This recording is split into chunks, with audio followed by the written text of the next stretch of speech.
TNA Against All Odds 2012 pay-per-view review. The pay-per-view just went off there, and as far as my thoughts on the show, sadly, it's like a lot of TNA pay-per-views have been for a long time now. It's just another subpar pay-per-view.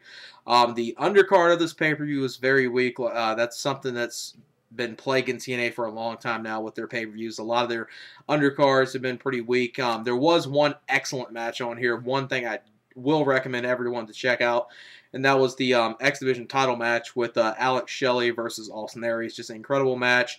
And even though it's very early in the year, it's one of those matches that so far this year can be classified as a match of the year candidate. I would definitely recommend people to go out their way to see that.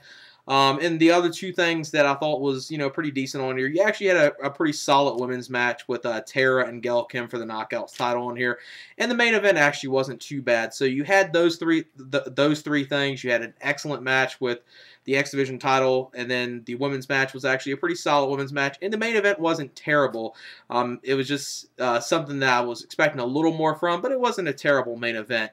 And obviously, even though I said the undercard for this pay-per-view was pretty weak, it wasn't like stuff that I would say was classified as god-awful matches. It was just matches that were either blah, nothing too special, or just stuff you would expect to see on Impact. Now, the only thing on this pay-per-view I would classify as something terrible, which I think many people were expecting it from anyway, so it wasn't like a huge surprise, and that's the Gunner versus Garrett Bischoff thing, which is basically the whole entire feud just a way for Eric Bischoff and Hogan to get airtime.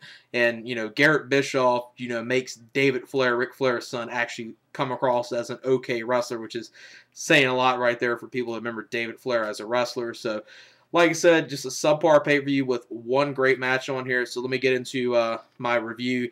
The first matchup was the #1 contenders match for a shot at the X Division title. This was Zema Ion versus Jesse Sorensen, which the match was actually going off, starting off pretty good. Good back and forth action. Actually didn't mind it. But unfortunately, the match ended via countout. TNA really couldn't help this because Zema Ion, they were fighting on the outside the ring. Zema Ion went to the middle rope, did a flip onto Jesse Sorensen, and basically hit him in the head with his knee, and Jesse Sorensen was knocked out. So it seemed like obviously Jesse Sorensen was actually legitimately hurt here. So TNA cannot really, it's not TNA's fault that happened. So, it was so short of a match, I'm not going to give that a rating, so it's going to be one of those matches in A. So, like I said, it was going on pretty decent up until then, and obviously TNA can't help that happen. So, like I said, no rating for that match since it was so short in the way it ended. Then the next matchup was the Robbie E Invitational. Robbie E came out there, saying he's, inviting someone to take him on. And the opponent comes out. It's Shannon Moore. Not a terrible match. Just something you would expect from these two that you would see on an episode of Impact. Definitely not pay-per-view worthy. Shannon Moore did some decent stuff in here, but the end of the match comes when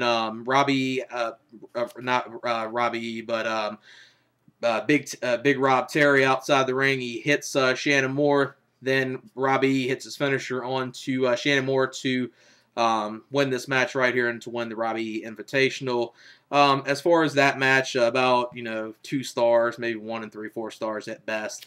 Nothing too special, just like something I would expect to see on Impact. And the next matchup was Tara versus Gail Kim, and I'm a huge fan of Gail Kim. I was looking forward to this match, and it really didn't disappoint. Now, it wasn't the great women's match I was kind of expecting to be a little bit better, but for for TNA or WWE, especially mainstream wrestling, to see at least a solid women's match, it's at least something good to see. So Tara and Gail Kim actually had a pretty decent match. Good back and forth action. Did enjoy it.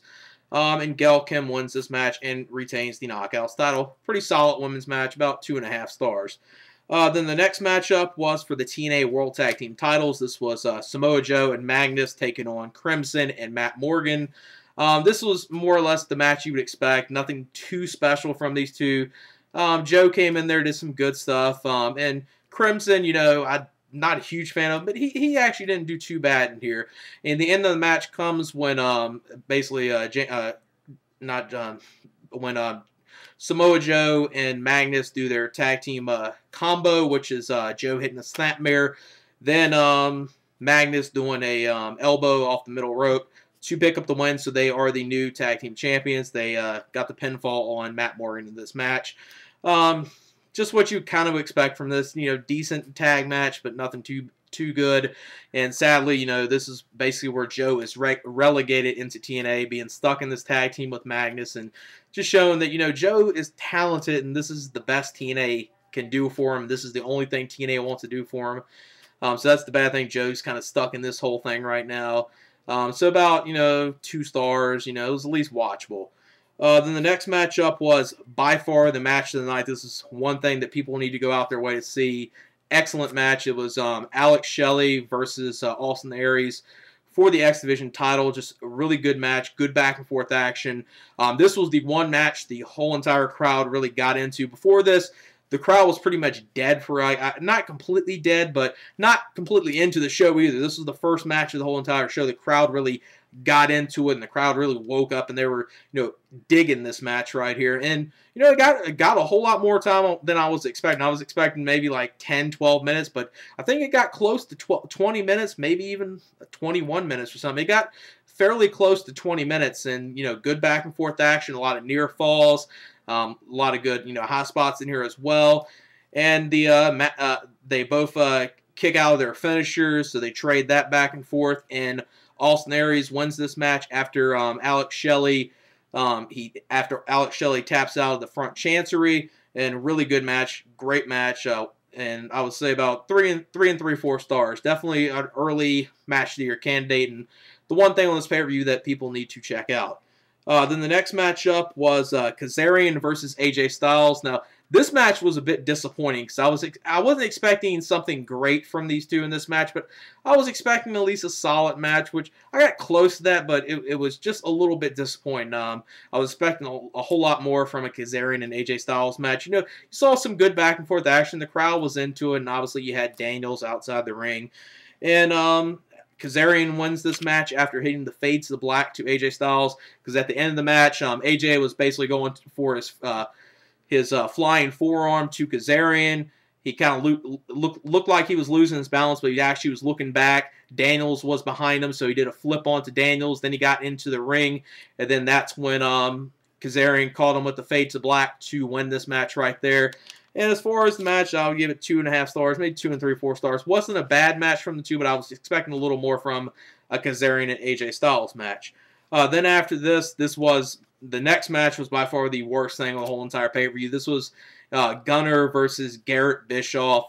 Obviously, the whole, you know, reasoning for this feud, it seems like, is just to have something with Eric Bischoff versus Hulk Hogan on television, so they can kind of get their little spotlight.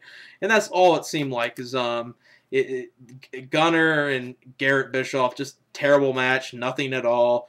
And Gunner wins this match. They did do a little thing at the end where, you know, Gunner didn't want to give up. Hogan was basically going to throw the towel in. Gunner did not want to do that. So then after that, he lost after Gunner hit the DDT to Garrett Bischoff. So Garrett Bischoff loses match. Gunner wins.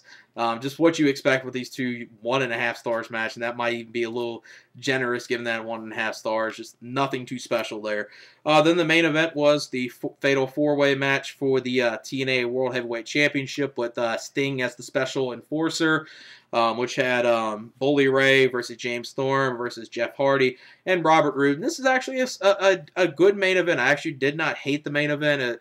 You saw some good stuff in there. They did some stuff with Robert Roode and James Storm, which obviously we know what they're building up right there. Obviously they're going to go to a Robert Roode and James Storm feud, and they're building that up slowly, probably for them to have a match at Lockdown. And don't know if they'll give James Storm the title there, but it might be a smart decision move to do right there, because, you know, by that time of Lockdown, Robert Roode would have had the title for at least 5 months, maybe roughly close to 6 months. And, you know, that's a good lengthy title run for him. And I don't think many people would hate James Storm becoming the next TNA champion, especially with how over he is. Bully Ray did some good stuff in here, and Jeff Hardy obviously did, you know, stuff you would expect him to do in here. So it wasn't a terrible main event. It just wasn't a spectacular or great main event, but compared to some TNA pay-per-views with the main event being really terrible, I know some people might kind of despise the ending, but with Robert Roode being a heel, I actually don't think the ending really hurt the match too much, because it kind of made sense a little bit. Obviously, Sting being the special enforcer, you knew he was going to play some role in the finish, which he did. Towards the end of the match, the main referee, he got knocked out, so you saw a ref bump. He was out. Then Sting basically was the enforcer in there. He came in the ring. He had the belt.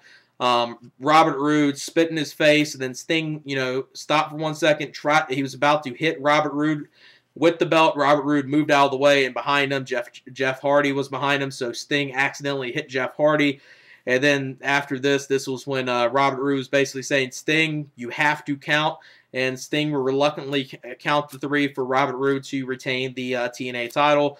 So I don't know if we'll see something with Sting and Robert Roode at the next pay-per-view. But we'll obviously, I think we know what's going to be happening at Lockdown. Most likely they're going to be doing Storm and Roode at Lockdown, which it makes sense happening. 2 former tag team partners. And, I think a lot of people really would want to see it. And especially as over as James Storm is, it might be smart to even give him the world title at that point, considering at that point Roode would have had a pretty lengthy title reign. As far as the main event, about 2 and 3/4 stars match. It wasn't a great main event, but it was a pretty solid main event. There was some good stuff in it, and some people might dislike the ending, but this is actually one time that the ending really didn't bother me too much. Some other times it might have bothered me, but I think it kind of made sense at least this time in the ending with Sting being involved. So as far as the whole entire pay-per-view, I would give it about a 6.25. The main reason why I'm giving it that is because the Alex Shelley and Austin Aries match was great, an excellent match, and the women's match was pretty solid, and the main event was pretty decent. But other than that, the undercard was very weak, and then the Gunner and Garrett Bischoff thing was terrible. So it was just another average TNA pay-per-view, subpar pay-per-view, nothing too special. But I will tell everyone to I've already stressed it probably I don't know how many times in this video, but go out your way to check out Alex Shelley versus Austin Aries. It's an excellent match, and the one match I think people would really want to see is that. So go out your way to see that. But like I said, as far as pay-per-view, nothing too special other than that. Some decent stuff, but other than that match, but nothing too special. So that's it for my TNA Against All Odds 2012 pay-per-view review. All right, peace.